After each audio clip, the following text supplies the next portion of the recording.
एक दिन एक शिष्य अपने गुरुदेव के पास पहुंचा और उसने गुरुदेव जी से प्रश्न किया, हे गुरुदेव जी, मेरे मन में बहुत दिनों से एक प्रश्न है कि आखिर माँ लक्ष्मी किनके पास रहती हैं।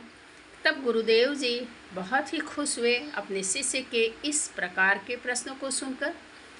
गुरुदेव जी ने बताया, हे शिष्य, माँ लक्ष्मी बहुत जो मेहनती हो, परिश्रमी हो, उनके पास भी सदा नहीं रहती। यदि ऐसा बात रहता तब तो जो मेहनती हैं, जो लेबर वर्ग हैं, वो तो बहुत धनवान हो गए होते। तब शिष्य ने प्रश्न किया, तब आखिर माँ लक्ष्मी किनके पास रहती हैं। गुरुदेव जी ने कहा, हे शिष्य, माँ लक्ष्मी बहुत जो बुद्धिमान है, चालाक चतुर है, उनके पास भी माँ लक्ष्मी सदा नहीं रहती। क्योंकि ऐसा यदि होता तो जो चालाक चतुर है, छली है, कपटी है, बुद्धिमान भी है, तब तो वह बहुत ही धनवान बन करके जीता। ऐसी भी कोई बात नहीं है। तब शिष्य ने प्रश्न किया, हे गुरुदेव, तब आप मुझे बताइए कि आखिर माँ लक्ष्मी किनके पास रहती हैं।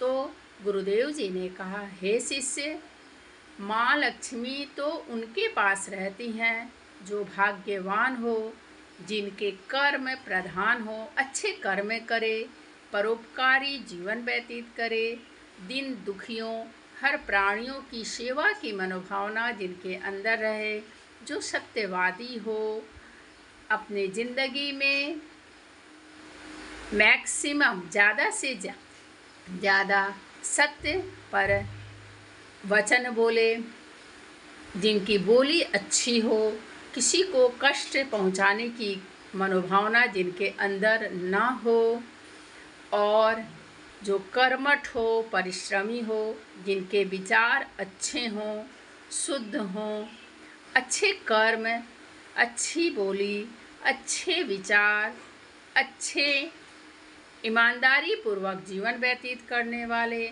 सत्यवादी भाग्यवान मनुष्य के पास ही माँ लक्ष्मी विराजमान रहती हैं। उनके ज़िंदगी में वह सुखपूर्ण जीवन व्यतीत करता है, रोगों से दूर रहता है। रोग आते भी हैं तो चले भी जाते हैं, जैसे आते हैं उसी तरह से चले भी जाते हैं। वह मनुष्य अपने परिवार के साथ सुखी पूर्ण जीवन व्यतीत करता है।